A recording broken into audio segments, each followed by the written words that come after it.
পশ্চিম ত্রিপুরা লোকসভা আসনে প্রতিদ্বন্দ্বিতার জন্য এবার মনোনয়নপত্র জমা দিল এসইউসিআই। দলের হয়ে এই কেন্দ্রে প্রতিদ্বন্দ্বিতা করছেন রাজ্য সম্পাদক অরুণ কুমার ভৌমিক।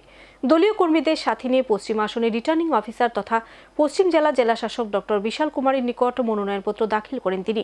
এখন পর্যন্ত পশ্চিম আসনে মনোনয়নপত্র জমা পড়ল মোট 2টি। আগামী 27 মার্চ মনোনয়নপত্র জমা দেওয়া শেষ দিন, আর সেদিনে মনোনয়নপত্র জমা দেবেন প্রধান দুই প্রতিদ্বন্দ্বী দলের মনোনীত প্রার্থীরা। আসন্ন লোকসভা নির্বাচনকে সামনে রেখে রাজ্যের পশ্চিম ত্রিপুরা সাধারণ আসনে প্রতিদ্বন্দ্বিতার জন্য চলছে এখন বিভিন্ন রাজনৈতিক দলগুলির মনোনীত প্রার্থীদের মনোনয়নপত্র দাখিলের কাজ। বিজ্ঞপ্তি অনুযায়ী বৃহস্পতিবার ছিল মনোনয়নপত্র জমা দেওয়ার দ্বিতীয় দিন। এদিন মনোনয়নপত্র জমা দিল এসইউসিআই দলে মনোনীত প্রার্থী রাজ্য সম্পাদক অরুণ কুমার ভৌমিক।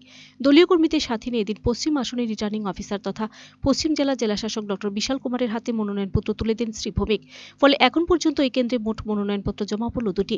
এর আগে প্রথম দিন নির্দল প্রার্থী হিসেবে মনোনয়নপত্র দাখিল করলেন আদি বিজেপি বলে পরিচিত মিলনপদ মুরা সিং। আগামী 27 মার্চ বিকেল 3টে পর্যন্ত মনোনয়নপত্র জমা দেওয়া শেষ দিন ধার্য করা হয়েছে। জানা গেছে সেদিনে আগরতলা শহরে বিশাল মিছিল করে মনোনয়নপত্র জমা দেবেন বিজেপির মনোনীত প্রার্থী প্রাক্তন মুখ্যমন্ত্রী সাংসদ বিপ্লব কুমার দেব এবং ইন্ডিয়া জোট মনোনীত কংগ্রেসের প্রার্থী আশিস কুমার সাহা। মূলত আসন্ন নির্বাচনে অন্যতম দুই প্রধান প্রতিদ্বন্দ্বী হলেন বিপ্লব ও আশিস, যার দিকে তাকিয়ে রয়েছে গোটা রাজ্য।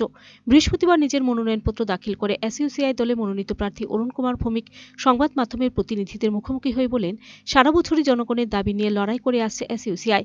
তাই জনগণের কণ্ঠকে সংসদে তুলে ধরতে দেশের 19টি রাজ্যে ও 3টি কেন্দ্রশাসিত অঞ্চলে এসইউসিআই দলের 151 জন মনোনীত প্রার্থী প্রতিদ্বন্দ্বিতা করছে। জনগণের স্বার্থের সাথে এ সমস্ত ইস্যুর কোনো সম্পর্ক নেই বলে আমরা মনে করি।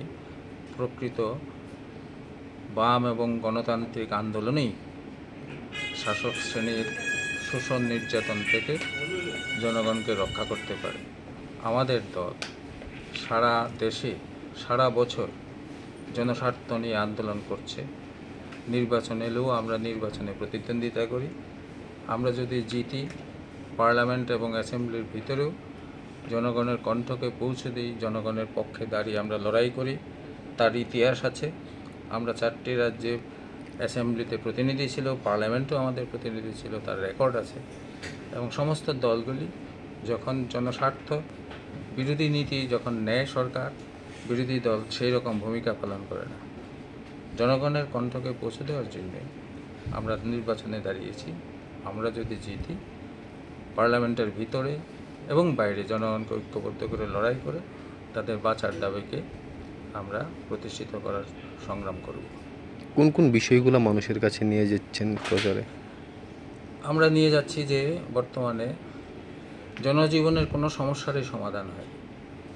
নন ইস্যুকে ইস্যু করে তারা পার্লামেন্টে শাসক এবং বিরোধী দল ডিবেট করছে। ফলে মানুষের সামনে প্রধান সমস্যা কাজকর্মের সমস্যা, রোজগারের সমস্যা। Video report search India.